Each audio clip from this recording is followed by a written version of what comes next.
All right, let's open a new terminal.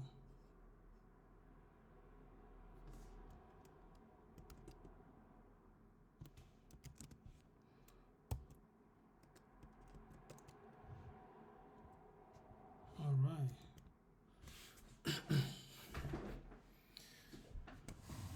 Function to to get numbers from the user. In our last video, um, that's episode 3. We created this function to get numbers from user, and so this is it. This is what we got. When you call this function, this runs, and it returns this variable. And what it returns, this variable is within the scope of this function. It's inside here. Now we have to bring it out by saving it in another variable. We can choose to call it the same name as this because it's still basically a list of number we're saving here. Right? When you look at a function, look at it this way. Imagine this function is a room and you're in the sitting room.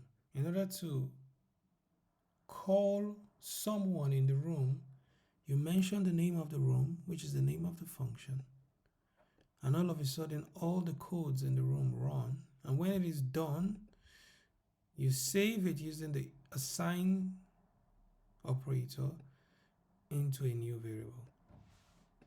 It's as simple as that. Now you have your list of numbers. The next thing to do is to calculate the sum of that list. And there's a method in Python called the sum method. So you create your function, and that function will accept any list of numbers and sum it up. Now this can be anything. It can be X, it can be Y, but I chose to call it any list of numbers. Now sum any list of numbers. So whatever is passed into this function, this sum method will work on it and add all the numbers, and we save our output in this total function. And you know what's next? We return the total function, right? And then what do? We call the function and save it in total, just like we did here. Now the last function to create is the function to display the sum we've gotten in the second function, and that's easy. We call it display result. We pass number here. This can be anything. It can be X, Y. And then we print the sum of dash is dash for that. Hold on. So what we can do is this. We can actually just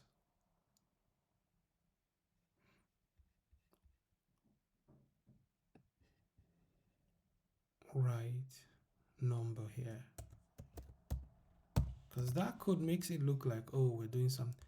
This is what we're doing. Whatever we pass into this function, we want to print it. That's what this function does.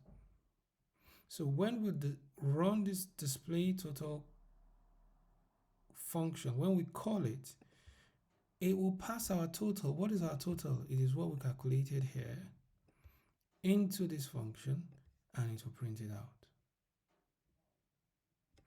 So let me run the code.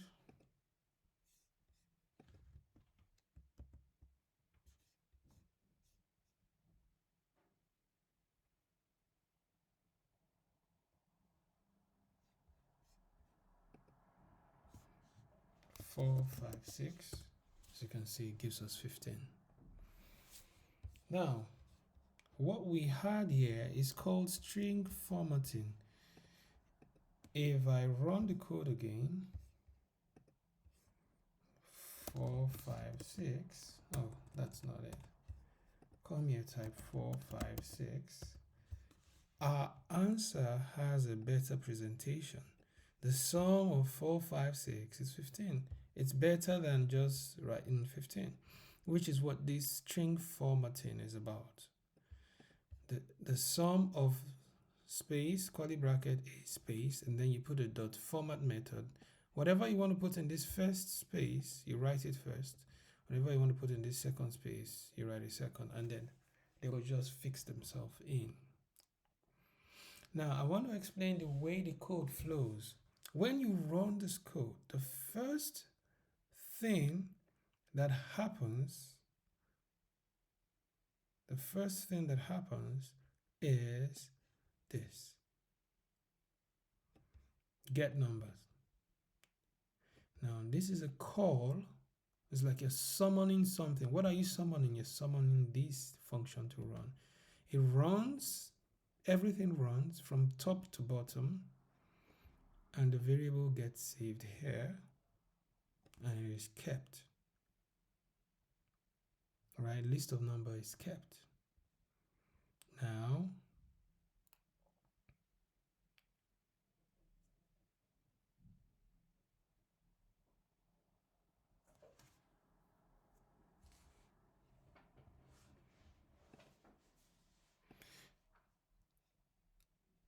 this other function runs.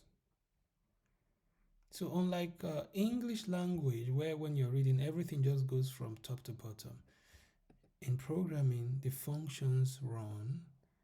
It summons the function code, then it stores the output in the variable. Now this function runs, it summons the function code, and whatever you returned here is saved in this variable. And what links these two functions together is this argument in the function. So when we save it in this variable, we put it here in this function so that calculate sum was actually calculating the list of numbers that we got in the old function, in the first function. Now we've saved it in the total, and what connects these two functions? The same thing. What we got here, we put it here, right? And we call it. This calls this function, and this could be anything. It could be x or y, anything inside this bracket, but we'll put number there, right? If that place was empty, we wouldn't have been able to pass this into this, because this is like a template of how to call the function. The fact that there is something here is telling us that when we call the function, we should put a value there, and we're putting the total variable there, which eventually prints out our message. And that is that. We have successfully decomposed this problem and we solved it. But that's not all the task. There is an aspect of programming called abstraction, where we create another function that does the calculation, and all these functions do not do calculations. They just break down the question, while the main function does the calculation. So how to implement that, right? How to implement abstraction in this code? We do that by returning. So you come here, you delete that, you leave this as it is, you create a new function, define main. This is our main function now. Put a semicolon, put a column here, come here, take this code. Let's start from the top. Take this code here, cut it, put it inside this function. Take this code, cut it, put it inside this function. All right. And lastly, you take this, you call this function. What are you calling? You're calling it with the total variable. So what you want to display is the total. Right, so we call the first function, we summon it, and this, we call the first function and it summons this code, it runs, right? It is saved here. When the code goes here, we call the calculate sum. It summons this, the return total is saved here. And lastly, we call the display result function and we pass this total we got here into it so that it is printed. All right. I'm seeing list of numbers error. Now the sum of, give me a minute, please.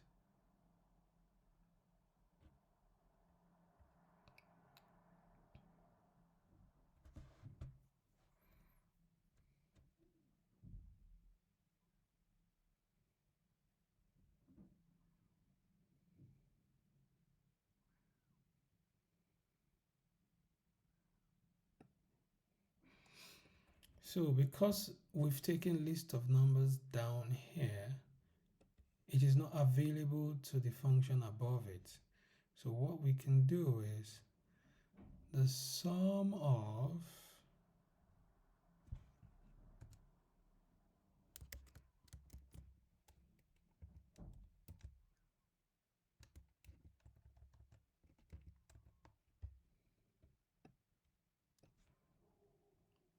numbers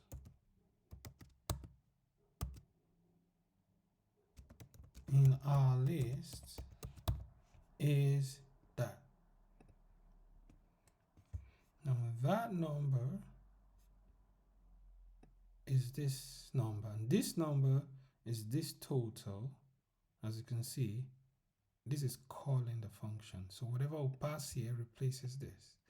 And this total, we are getting it from this returned total, which is the sum of our list. So if I clear this and run, it's asking us to, let me run again. Oh God, now that we have displayed this, now this is a function, don't forget. And for a function to run, it has to be called. So we call it main parenthesis. Now we run it. It's asking us to type here. So 2, 3, 4, that's 9. The sum of numbers in your list is 9. So that's our code. We've abstracted. What is the abstraction? Abstraction means you write a group of functions somewhere separate and keep them separate, right?